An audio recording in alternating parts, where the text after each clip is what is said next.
दिव्य मुंबई, सत्याला न घाबरणारी पत्रकारिता. आवाज सामान्यांचा. सन्माननीय व्यासपीठ आणि माझ्या जमलेल्या सर्व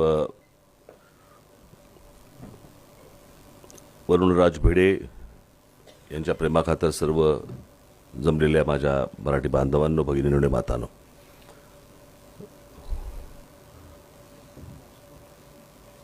माझं उद्या वसंत व्याख्यानमालेमध्ये माझं भाषण आहे. त्याच्यामुळे जे काय बोलायचं ते उद्याच बोलीन. इथे सर्वांचीच भाषणं झालेली आहेत. खरं तर मी काय माझ्या हस्ते पुरस्कार होता, मला मिळणारा पुरस्कार नव्हता. त्याच्यामुळे मी फार काही बोलावं असं काही नाही आहे. आज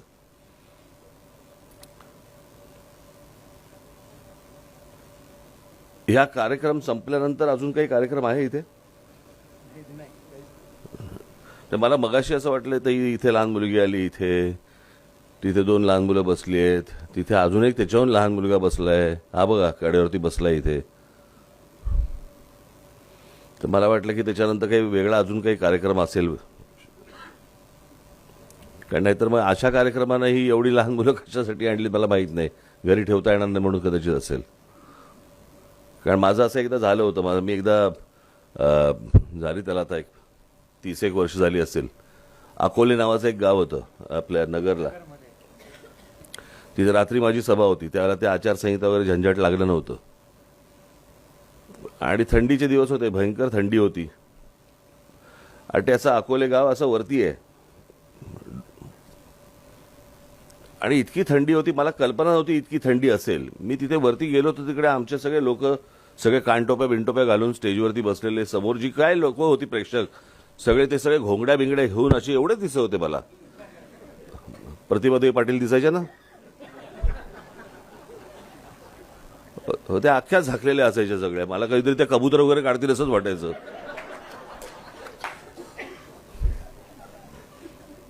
त्यांना मी नाव ठेवलं होतं पदर टेरेसा.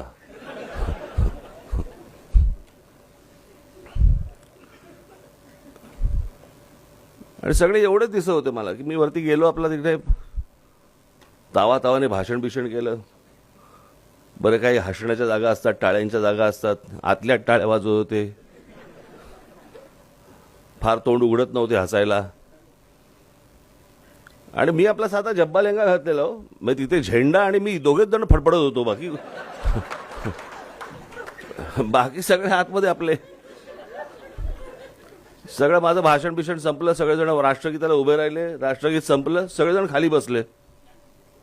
मला काय ना, म्हटलं काय रे सगळे परत का खाली बसले, नंतर पिक्चर आहे ना.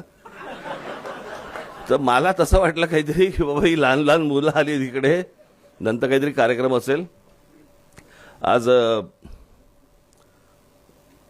मुकुंद आमचे संगोराम आमचे मित्र यांनी मला फोन केला की या कार्यक्रमाला तुम्हाला यायचंय. सहसा मी मुकुंदरावांचं बोलणं टाळत नाही, हे त्यांनाही माहिती आहे. आणि म्हणून मी आजच्या कार्यक्रमाला आलो. खरं तर त्या दिवशी माझ्या हस्ते कमलेश सुतारांचा माझ्या हस्ते सत्कार झाला होता मुंबईमध्ये.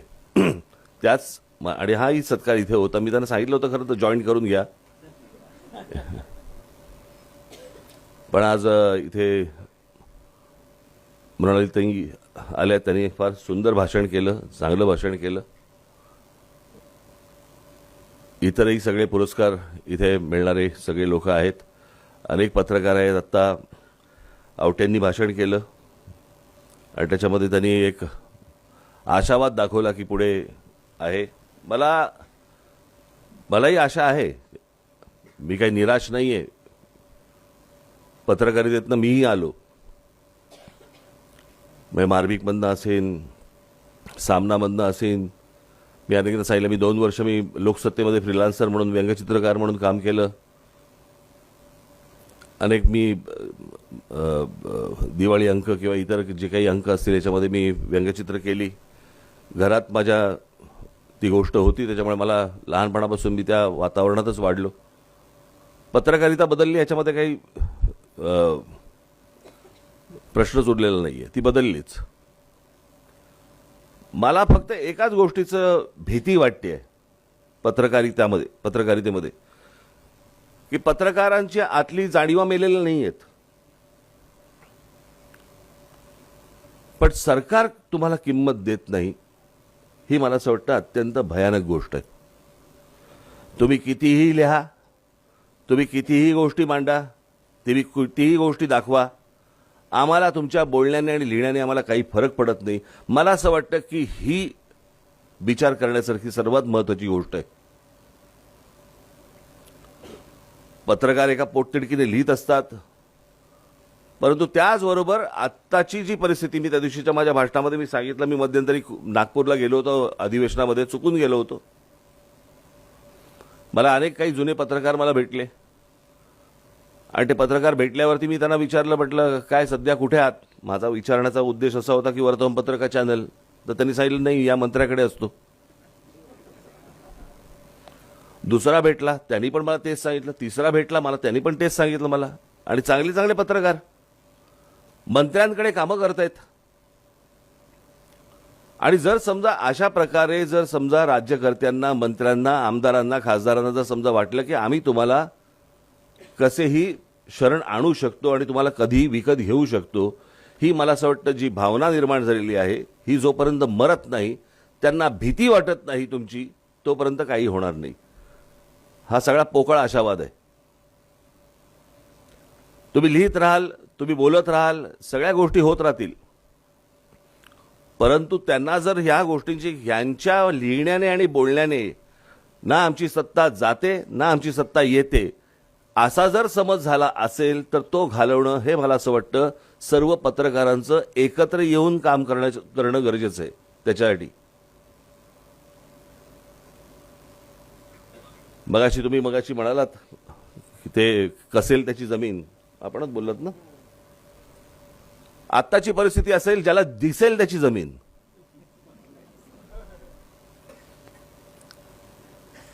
तुम्ही गेल्या 20 वर्षातली 25 वर्षातली माझी सगळी भाषणं काढून बघा, तुम्हाला हे सगळे विषय मी तेव्हापासून मी मांडत आलेलो आहे. माझं तर एक भाषण इथे पुण्यामध्येच झालं होतं, जवळपास त्याला आता एक 20-25 वर्ष झाली. आणि त्यावेळेला मी त्यांना म्हटलं होतं की मुंबईची वाट लागायला म्हटलं एक काळ गेला, पुण्याची वाट लागायला वेळ पण जाणार नाही. आज अवस्था बघा पुण्याची, 5-5 पुणे आहेत. मूळ पुणे वेगळं, मग अजून त्या सिंहगडच्या इकडचं वेगळं, अजून दुसरीकडचं वेगळं, सगळीकडची वेगळी. काही त्याला आकार ना उकार ना काही.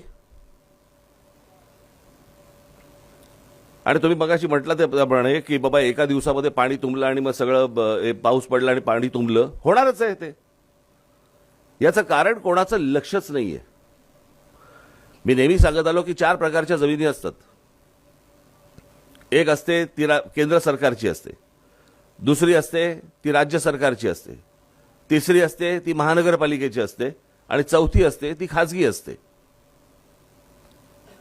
आज मुंबईमध्ये जर समजा तुम्ही आलात तर तुम्हाला हजारो एकरची गोदरेजची जागा, तुम्हाला लँड तुम्हाला दिसेल त्या विक्रोळी आणि या सगळ्या भागामध्ये. हजारो एकर आहे, एक झोपडं दिसणार नाही त्याच्यावरती तुम्हाला.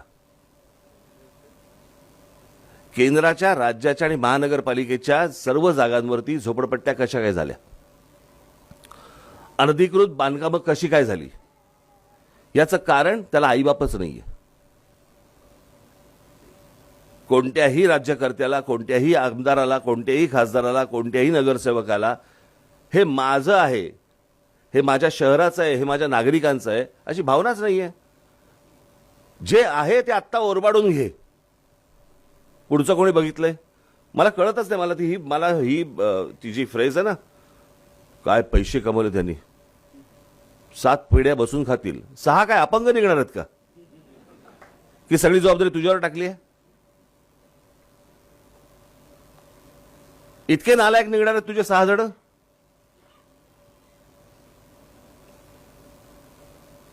हा जो हावरटपणा आणि ह्या सगळ्या ज्या गोष्टी आता जी बसबसपुरी सगळ्या महाराष्ट्रावर सुरू आहे. आपण मगाशी म्हणालात त्या अदानीचा मी विषय त्या दिवशी मांडला माझ्या सभेमध्ये. काय झालं पुढे, मी मांडलाय म्हणून नाही, परंतु तो विषय इतका गंभीर आहे की पत्रकारांनी तो विषय लावून काय धरला. सोशल मीडियावरती चालू होता. मी काढलाय म्हणून मी सांगत नाहीये. आपल्याला ह्यातली भयानकपणा आपल्याला कळला पाहिजे की आपल्या हातून काय चाललंय, आपल्या हातून काय जातंय आणि त्या गोष्टींवरती आपलं लक्ष आहे का. आपण या गोष्टींची सरकारला काही जाणीव करून देऊ शकतो का. मला तर आज सगळ्या पत्रकारांना एवढंच सांगायचं आहे, तुमच्यावरती दबाव येत असेल, मला माहिती आहे. माझे अनेक पत्रकारांचे अनेक अत्यंत जवळचे संबंध आहेत. अनेक पत्रकार माझ्याकडे येऊन बोलत असतात, सांगत असतात नेमकं काय चालू आहे आत्ताच्या या सगळ्या सरकारमध्ये.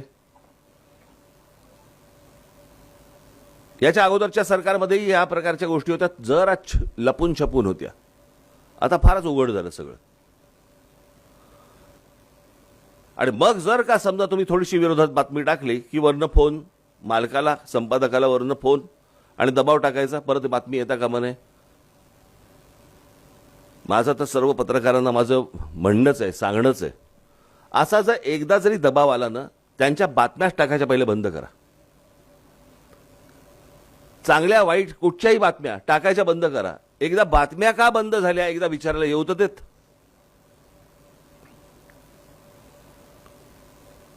नाहीतर फक्त आपल्या ह्या असल्या कार्यक्रमांमध्ये फक्त सांगायचं आम्ही चौथा स्तंभ आहोत. कसला स्तंभ? काय करायचं त्या स्तंभाचं?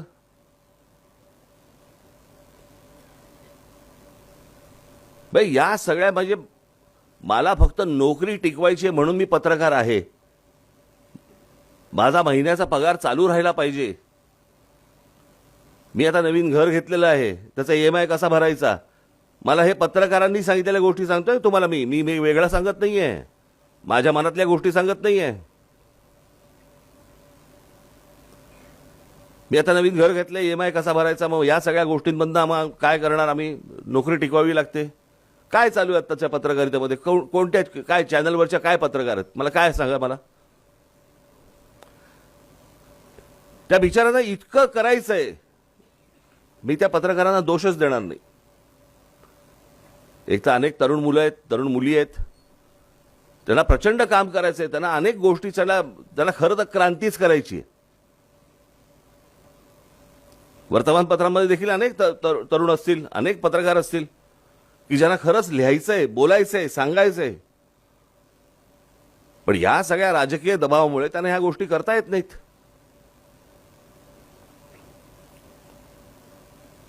मग त्यांनी काय करावं? आता ताई तुम्ही मगाशी सांगितलं शाळांचा विषय. महाराष्ट्रामध्ये मराठी राज्यकर्ते मराठी शाळा विकतायत कसे आणि ह्याच्या मागे नेमकं कोण आहे एकदा काढा तर. आपल्याला असं वाटतं की महाराष्ट्रातले राज्यकर्ते शाळा विकतायत. हा शाळेचा विषय नाही आहे, हा जागेचा विषय. महाराष्ट्रामध्ये फक्त लँड विकणे, जागा विकणे एवढाच फक्त धंदा सुरू आहे. या अत्यंत मोक्याच्या ठिकाणी असलेल्या अनेक या शाळा ज्या आहेत मराठी माध्यमांच्या, ह्याच्यावरती कोणाचं तरी लक्ष आहे. हे लक्ष असल्याशिवाय मंत्रालयामध्ये कुठची फाईल हलत नाही. कोणाला तरी या जागा पाहिजेत. आपल्याला असं वाटतं मराठी शाळा बंद करतायत. मराठी शाळा नाही बंद करतायत, ते त्यांना जागा हव्यात. त्या मला असं वाटतं आपल्याला एक काहीतरी गोष्ट दाखवली जाते, सांगितली जाते. आता सोशल मीडिया सारखी गोष्ट मी माझ्या भाषणामध्ये मी सांगितलं, सोशल मीडिया हा वाईट नाहीये. सोशल मीडियावरच्या ज्या काही गोष्टी येतात मला असं वाटतं त्याच्यामध्ये गुंतून पडू नये. कारण कुठच्या या सगळ्या राज्यकर्त्यांना हेच हवंय. IPL मध्ये गुंतून पडा, 2020 मध्ये गुंतून पडा, अजून कुठच्याही कॉन्सर्ट आली, अजून कुठच्याही गोष्टी झाल्या, ह्याच्यामध्ये सतत गुंतून पडा. सरकारला प्रश्न विचारू नका, राहा त्याच्यामध्ये. इंस्टाग्राम सतत उघडा आणि बघत बसा. याच्यामध्ये तुम्हाला सगळ्यांना गुंतवून ठेवायचं आणि मूळ प्रश्नांकडे दुर्लक्ष करायचं. आत्ता साधी जी गोष्ट आहे, आपण आता डिलिमिटेशनचा आत्ता विषय निघाला होता, बरोबर आहे, आणि मग तो नेला कुठे की महिला आरक्षणाला बघा सगळ्यांनी कसा विरोध केला. महिला आरक्षण तर 2023 साली झालंय. 33% महिलांना आरक्षण द्यायचं हे बिल पास झालेलं आहे 23 सालीच. आता महिला आरक्षण आलं कुठून? परंतु ते ज्या पद्धतीने यायला पाहिजे होतं वर्तमानपत्रातनं चॅनलमधनं एकदा आलं, दुसऱ्यांदा आलं. हे जे मोर्चे काढत होते, या मोर्चे काढणाऱ्या जी लोक होती त्यांना मला असं वाटतं पत्रकारांनी विचारायला पाहिजे होतं 2023 साली काय झालं, मग तुम्ही आता मोर्चा का काढतात.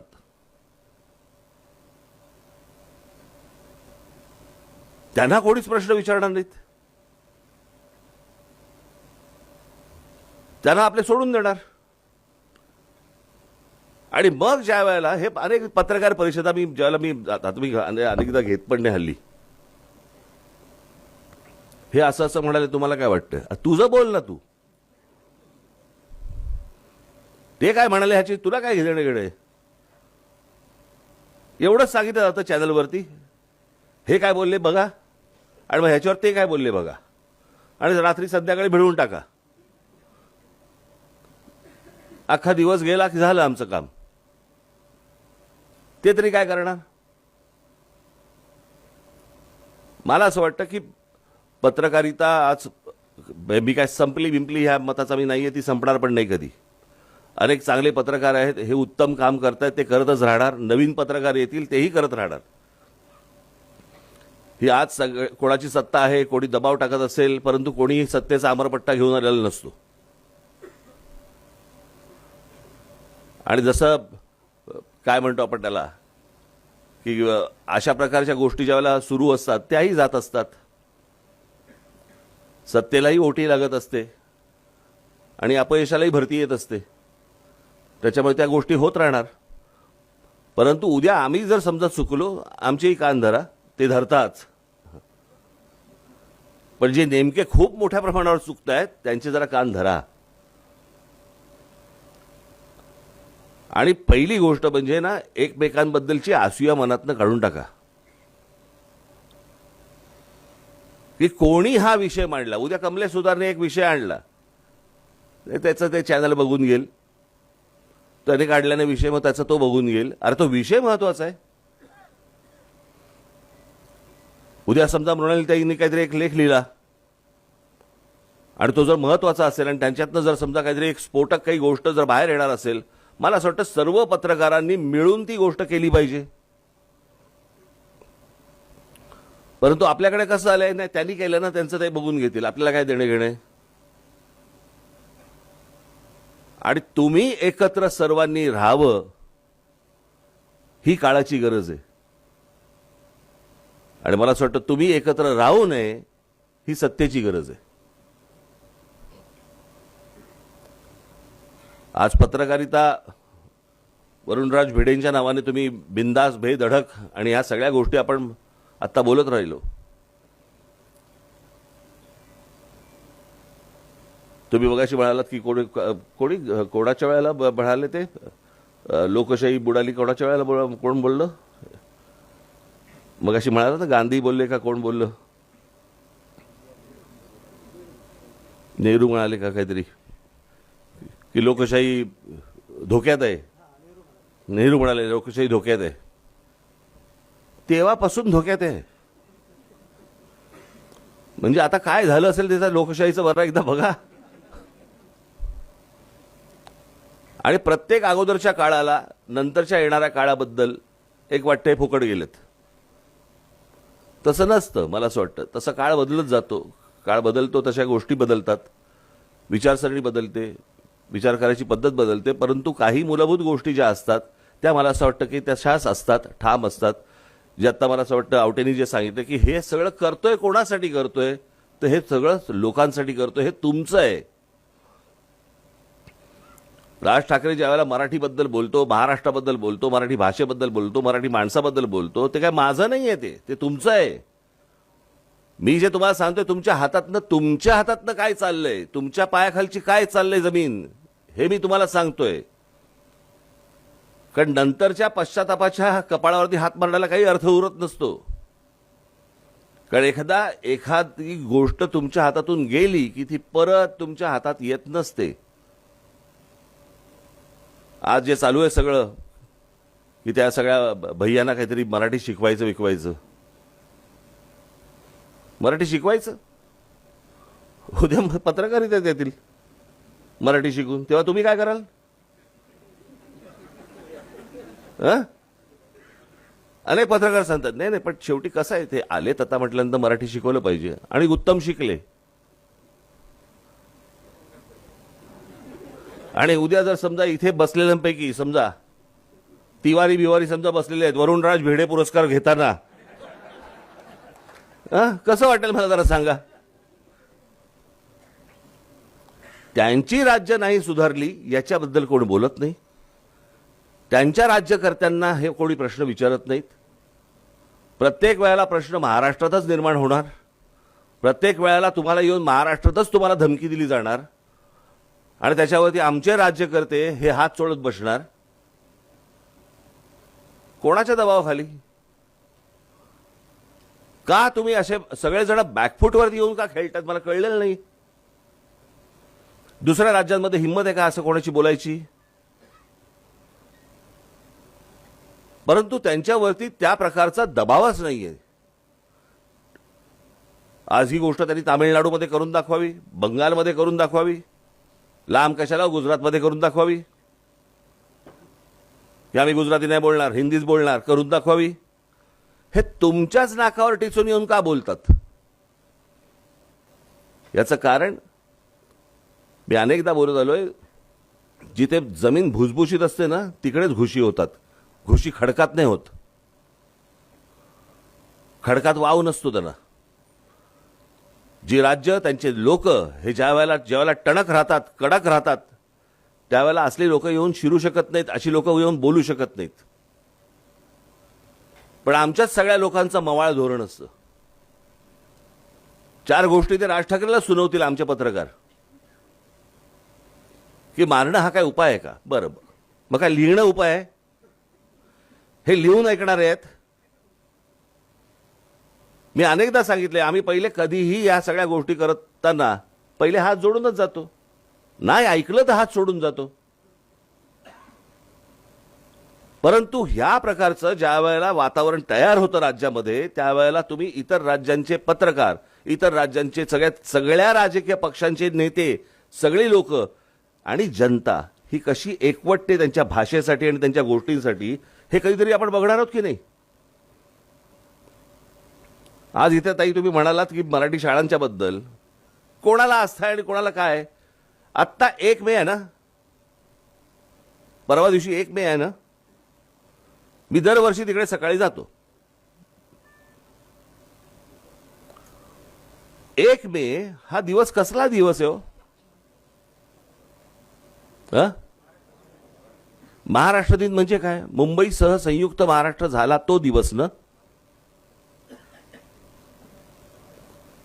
मी मुंबईच्या बाहेरच्या लोकांनी तिकडे यावं वगैरे वगैरे, आला तर आनंदच आहे. परंतु मुंबईतल्या राहणाऱ्या मराठी माणसांना वाटत नाही की यांच्यामुळे आज आम्ही इथे आहोत, यांच्यामुळे ही महाराष्ट्राची राजधानी आहे, आपण तिकडे जाऊन त्यांना वंदन केलं पाहिजे, आपण त्यांना तिकडे जाऊन फुलं वाहिली पाहिजेत, असं मुंबईतल्या मराठी माणसाला वाटतच नाही.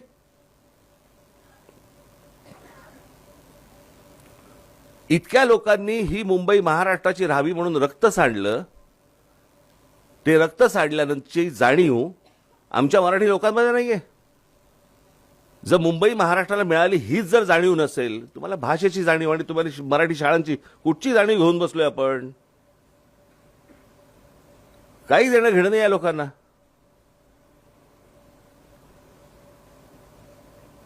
ज्या वेळेला लोकांना कळेल की 1 मेला जिकडे बाबा महासागर आलाय तिथे मराठी माणसांचा, की ज्यांच्यामुळे आम्हाला ही सगळी मुंबई मिळाली आहे, ज्यांच्यामुळे आमचं हे अस्तित्व आहे, त्यांना 4 फुलं वाहण्यासाठी म्हणून ज्यावेळेला लोक मराठी माणसं ज्यावेळेला तिकडे मोठ्या प्रमाणावरती एकवटतील ना, त्यावेळेला मी समजीन की तुमच्या जाणीवा जिवंत आहेत. नाहीतर रोजच्या रोज तुमचे पंख छाटले जाणार, तुमची पिसं काढली जाणार आणि तुमच्या हातामध्ये काही उरणार नाही. उद्या माझे व्याख्यान आहे, त्या व्याख्यानामध्ये मी अनेक गोष्टी तिथे मी मांडणार आहे. आपल्याला जमलं तर आपण जरूर तिकडे यावं. परंतु आज या पुरस्काराच्या निमित्ताने मला इथे तुम्ही सगळ्यांनी बोलवलं. मला का बोलवलं मला माहिती नाही. ये तुझं ऐकतात लोक, ये, असं कदाचित असेल, मला माहिती नाही. परंतु आज तुम्ही मला सर्वांनी बोलवलं. आज उल्हासदादा आणि अंकुशरावांनी मला इथे, तुम्ही ते कोशिंबिरीचं फार घेऊ नका, मनाला लावून घेऊ नका.